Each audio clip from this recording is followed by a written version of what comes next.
Media మిత్రులకు press మిత్రులందరికీ కూడా నమస్కారాలు. చాలా బాధాకరమైన విషయం. ఎందుకంటే కోటా శ్రీనివాసరావు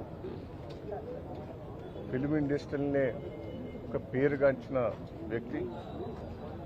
ఏ సినిమాలో కూడా కోటా శ్రీనివాసరావును చూడాలి, కోటా శ్రీనివాసరావు యాక్షన్ చూడాలి, ఆయనతోటి చూస్తే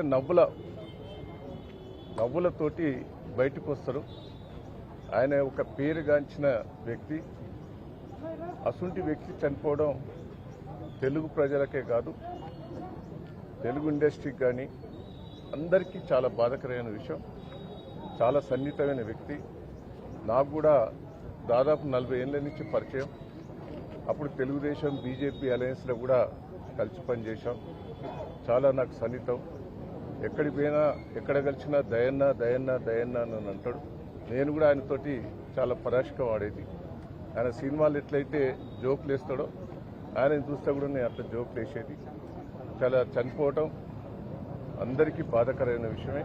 ఆయన కుటుంబం ధైర్యంగా ఉండాలి. ఆ భగవంతుడు కుటుంబం ఆదుకోవాలి. ఆయన ఆత్మశాంతి కూరాలని ఆ భగవంతుని కోరుతున్నాను.